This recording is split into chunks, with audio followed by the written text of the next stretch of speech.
अगर team India जीत रही है तो प्लेइंग 11 में बदलाव क्यों? जब ईशान किशन तूफानी बैटिंग कर रहे थे, फॉर्म में थे, रन बरसा रहे थे, तो फिर सवाल यह है ईशान किशन बाहर क्यों? क्या यह टीम कॉम्बिनेशन था, कप्तान की सोच, या फिर कोई बड़ी प्लानिंग? सच जानकर आप भी चौंक जाओगे। जिस टीम को हम अजय मान बैठे थे, जिस टीम के लिए कहा जा रहा था अब तो 5-0 पक्का है, आज वही टीम इंडिया 216 रन चेस करते हुए लड़खड़ा गई। और सवाल ये नहीं है कि इंडिया हारी क्यों, सवाल ये है कि इंडिया को हरवाया किसने। नमस्कार दोस्तों, आप देख रहे हैं और आज हम बात करेंगे उस हार की जिसे लोग कह रहे हैं एक्सपेरिमेंटल हार, लेकिन हकीकत में ये थी मैनेजमेंट मिस्टेक प्लस कप्तानी कंफ्यूजन प्लस एक खिलाड़ी की नाकामी टीम। इंडिया पहले ही सीरीज जीत चुकी थी, 3-0 की बढ़त मौका था इतिहास रचने का, 5-0 की क्लीन स्वीप। लेकिन क्रिकेट भगवान शायद कुछ और ही सिखाना चाहते थे। ड्यू थी, मान लिया, टॉस था, जीत लिया, लेकिन फिर आया पहला गलत फैसला। गलती नंबर 1, टॉस के बाद कप्तानी का चूकता फैसला। सूर्य कुमार यादव, जिसे हम कहते हैं तो 20 का 360 डिग्री खिलाड़ी, आज 360 डिग्री सोच ही नहीं पाए। बार बार क्रिकेट एक्सपर्ट्स, फैंस और खुद ग्राउंड कंडीशन चिल्ला चिल्ला कर कह रहे थे पहले बल्लेबाजी करो, डिफेंड करना सीखो, वर्ल्ड कप के लिए तैयारी करो, लेकिन कप्तान साहब ने कहा नहीं, हम बॉलिंग करेंगे। नतीजा न्यूजीलैंड 215 रन ठोक देता है। न्यूजीलैंड की बल्लेबाजी इज्जत बचाने की लड़ाई team Seifert, Conway, Daryl, Mitchell, तीनों का एक ही मकसद था, आज अगर नहीं जीते तो सीरीज नहीं इज्जत चली जाएगी, और उन्होंने वही किया गलती। नंबर 2, संजू सैमसन मौके और फिर भी नाकामी अब आते हैं उस नाम पर जिस पर बहस खत्म होनी चाहिए। संजू सैमसन भाई, मौके की कमी नहीं थी। ईशान किशन को बैठा दिया गया, ओपनिंग मिली, लाइफ मिली, ड्रॉप कैच मिला, फिर भी कब आए कब गए किसी को पता ही नहीं चला। 2025 के आंकड़े, 4 मैच लगातार फ्लॉप, और सवाल सीधा है, अगर ये वर्ल्ड कप ट्रायल था तो संजू सैमसन फेल हो चुके हैं। पिछली 15 तो 20 पारियां, औसत 17 स्ट्राइक रेट, 129, ये इंटरनेशनल क्रिकेट है दोस्त, आईपीएल नहीं। गलती नंबर 3, बैटिंग ऑर्डर से छेड़छाड़, कप्तान की दूसरी भूल। अब बात करते हैं उस फैसले की जहां मैच सच में हाथ से फिसला। रिंकू सिंह नंबर 3, स्काई कभी 3 कभी 4, शिवम दुबे 4 नंबर क्यों? किस लॉजिक से? जो सेट ऑर्डर चल रहा था उसे क्यों तोड़ा गया? अगर शिवम दुबे नंबर 3 पर आते तो कहानी कुछ और होती। और तभी आता है वो तूफान जब शिवम दुबे अकेले लड़ रहे थे और एक मैसेज ने सब तबाह कर दिया। जिस बल्लेबाज को कोई गेंदबाज आउट नहीं कर पाया उसे रन आउट होना पड़ा, और वजह थी ड्रेसिंग रूम से आया एक message, Shivam Dubey one man army. जब टीम इंडिया के 4 विकेट गिर चुके थे, रन रेट 14+ था, तब आए शिवम दुबे, पहली गेंद छक्का, 1 ओवर 29 रन, 23 गेंद 65 रन, 283 का स्ट्राइक रेट। ये पारी नहीं थी, ये घोषणा थी, अगर ऊपर कोई टिक गया तो नीचे हम खत्म कर देंगे। फिर आया वो मोमेंट, ईशान किशन जो प्लेइंग 11 में नहीं थे, पानी लेकर आते हैं, मैसेज जाता है, हर्षित राणा से बात होती है, अगली ही गेंद ground shot, deflection, run out, Shivam Dubey out. सवाल सीधा है, क्या मैसेज की जरूरत थी? क्या फ्लो तोड़ना जरूरी था? जब खिलाड़ी खुद कंट्रोल में था तो क्यों दखल? ये पहली बार नहीं है, पहले विराट कोहली के मैच में भी ऐसा हुआ। इस हार से क्या सीख? इंडिया अजय नहीं है, एक्सपेरिमेंट की भी लिमिट होती है। एक बल्लेबाज कम खिलाना भारी पड़ सकता है। संजू सैमसन का चैप्टर लगभग close. Ishan Kishan first choice, Shivam Dube golden asset, positive note पर एंड। हार बुरी नहीं है अगर वो आपको सिखाए वर्ल्ड कप से पहले। ये हार स्पीड ब्रेकर थी, रियलिटी चेक थी। जिस बल्लेबाज को कोई गेंदबाज आउट नहीं कर पाया, जिस खिलाड़ी ने 216 रन के चेस को अचानक 160 वाला बना दिया, उसे आउट किया गया ड्रेसिंग रूम से।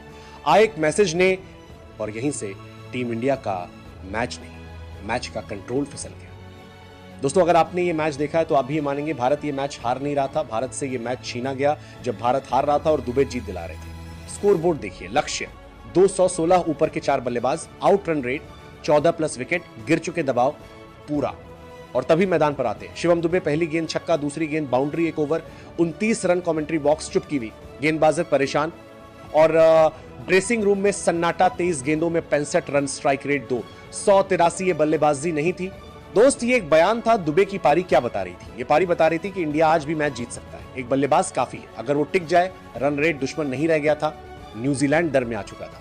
एक वक्त ऐसा आया जब 14 रन प्रति ओवर का टारगेट 12 के नीचे आ चुका था, और तभी आता है असली विलन, अनावश्यक दखल। यहीं से कहानी पलटती है। ईशान किशन जो खुद प्लेइंग 11 में नहीं है, पानी लेकर आते हैं, बार बार आते हैं, मैसेज जाता है। हर्षित राणा से बात होती है, सवाल पूछना जरूरी है। जब दुबे फ्लो में थे, जब रन आ रहे थे, जब सामने वाला डर रहा था, तब मैसेज भेजने की क्या जरूरत थी? अगली ही गेंद गेम ओवर, हर्षित राणा ग्राउंड शॉट खेलने की कोशिश करते हैं, गेंद मैट हेनरी के हाथ से टकराती है, डिफ्लेक्ट होती है, सीधे नॉन स्ट्राइकर एंड और run out. Shivam Dubey out, सन्नाटा। सिर्फ सन्नाटा, 23 गेंद 65 रन। बिना किसी गेंदबाज के आउट किए दुबे नहीं हारे, दुबे को हारना पड़ा। क्या यही पहली बार हुआ है? नहीं याद कीजिए। विराट कोहली वाला match Virat plus tailender set थे, मैसेज गया अगली ही ओवर में, विकेट संयोग या जरूरत से ज्यादा माइक्रो मैनेजमेंट, कोचिंग का रोल, कब बोलना है कब चुप रहना है। यहां बात किसी एक नाम पर हमला करने की नहीं है, यहां बात है प्रोसेस की। हर खिलाड़ी अलग होता है, हर मोमेंट अलग होता है। जब खिलाड़ी खुद समझ रहा है तब उसे छोड़ देना चाहिए। दुबे के आउट होते ही क्या हुआ? रन रेट फिर बढ़ा, दबाव लौट आया, टैलेंट एक्सपोर्ट, मैच हाथ से फिसल गया और फिर भारत यह मैच हार गया। अब फैक्ट्स की बात करते हैं। जब दुबे आउट हुए, स्कोर 145 ओवर 15 रन चाहिए, 70 गेंदें, 30 जो बल्लेबाज एक ओवर में 29 रन मार सकता है वो 30 गेंद में 70 नहीं मार सकता, कर सकता था लेकिन मौका ही नहीं मिला। शिवम दुबे इस हार का सबसे बड़ा पॉजिटिव, अगर इस मैच से कोई एक जीत कर निकला है तो वो है शिवम दुबे।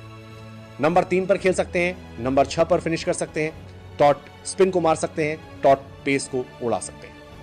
युवराज सिंह की झलक हाँ थोड़ी तो दिखी। और अब संजू सैमसन पर आखिरी लाइन दोस्तों, यह हार किसी एक खिलाड़ी की वजह से नहीं थी, लेकिन अगर सबसे ज्यादा निराश किया किसी ने तो वो थे संजू सैमसन। 4 मैच, बार बार मौके, कोई मैच विनिंग पारी नहीं। अब बहस खत्म होनी चाहिए। वर्ल्ड कप में आप इमोशन नहीं परफॉर्मेंस लेकर जाते हो। इस हार से टीम इंडिया ने क्या सीखा?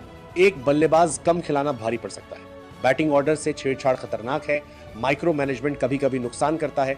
दुबे और हार्दिक जैसे ऑलराउंडर जरूरी हैं, ईशान किशन फर्स्ट चॉइस हैं। वर्ल्ड कप से पहले यह हार जरूरी थी, हाँ बहुत जरूरी थी, क्योंकि जो टीम हर मैच जीतती रहती है वो अपनी कमजोरियां भूल जाती है।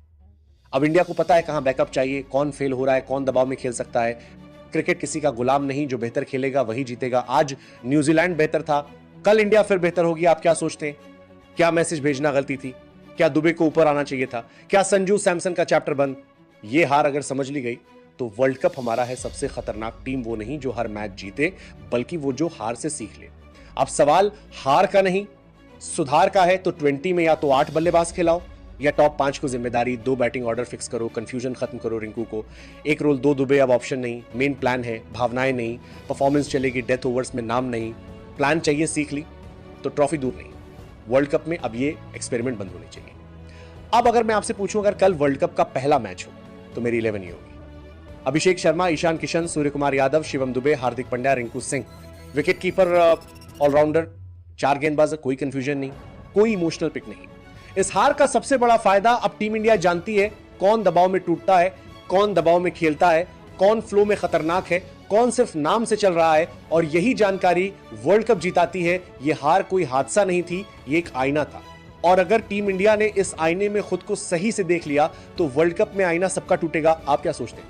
क्या यह हार जरूरी थी? क्या दुबे अब पक्का खिलाड़ी हैं? क्या संजू सैमसन की कहानी खत्म? कमेंट में लिखिए। वीडियो पसंद आई हो तो लाइक शेयर सब्सक्राइब।